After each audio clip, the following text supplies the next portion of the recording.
बेगूसराय में केंद्रीय मंत्री गिरिराज सिंह के साथ धक्का मुक्की। इस दौरान काफी देर तक अफरा तफरी का माहौल कायम रहा। मौजूद सुरक्षाकर्मी ने उसे भीड़ से केंद्रीय मंत्री गिरिराज सिंह को निकालकर बाहर किया। बलिया थाने की पुलिस ने एक युवक को हिरासत में लेकर पूछताछ में जुट गई है। बेगूसराय के सांसद का केंद्रीय मंत्री गिरिराज सिंह आज बलिया प्रखंड में जनता दरबार लगाने पहुंचे थे। इस दौरान कुछ लोगों के द्वारा गिरिराज सिंह के साथ धक्का मुक्की करने लगे। इस दौरान काफी देर तक अफरा तफरी का माहौल उत्पन्न हो गया। वहीं इस घटना के बाद वहां पर मौजूद सुरक्षाकर्मी ने उस भीड़ से केंद्रीय मंत्री गिरिराज सिंह को निकालकर बाहर किया।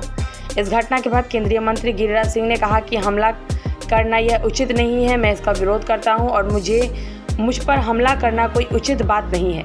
वहीं बलिया थाने की पुलिस ने एक युवक को हिरासत में लेकर पूछताछ में जुट गई है। यानी सारे अधिकारी जनता के साथ जनता की समस्याओं को सुन करके चलने लगे। वो पहले तो जबरदस्ती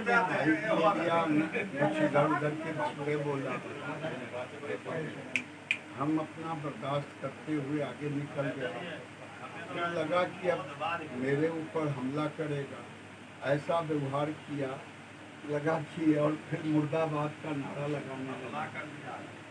तो दुर्भाग्य ये है कि उसको दाढ़ी होने के कारण आज तेजस्वी यादव भी उसके तरफ से खड़े हो जाए, अखिलेश यादव भी उसके लिए वोट के लिए खड़े हो जाए। लेकिन गिरिराज सिंह ऐसे चीज़ों से डरता नहीं है और मैं लक्ष्मीनिया, बलिया, बेगूसराय या देश में जो भी सांप्रदायिक सौहार्द को बिगाड़ना चाहेगा उसके खिलाफ हमारी आवाज़ उठेगी। लगातार देखने को मिल रहा है कि हिंदुओं को जमीन को वक्फ बोर्ड में तब्दील किया जा रहा है, क्या कहेंगे?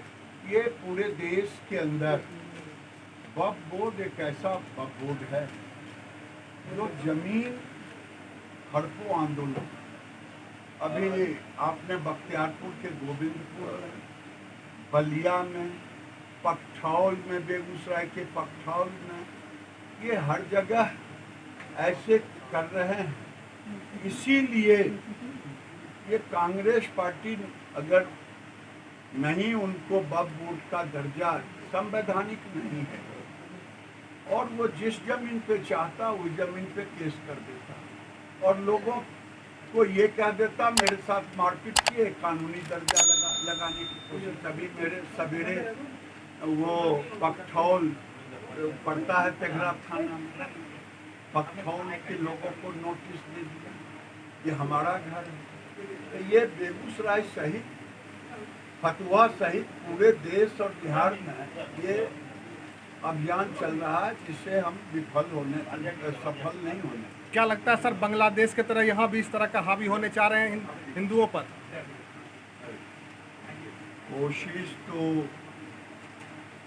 ये करते ही रहते हैं क्योंकि देश में जहाँ भी कभी सांप्रदायिक तनाव बिगड़ता है तो हिंदुओं की तरफ से नहीं, मुसलमानों की तरफ से। मैं कहता हूँ तथाकथित आज़ादी के बाद से एक भी तजिया पर कभी हिंदुओं ने पत्थर नहीं फेंका, लेकिन हिंदुओं के हनुमान जयंती, बलिया में दुर्गा मूर्ति के विसर्जन कार्यक्रम में बाधा डाला।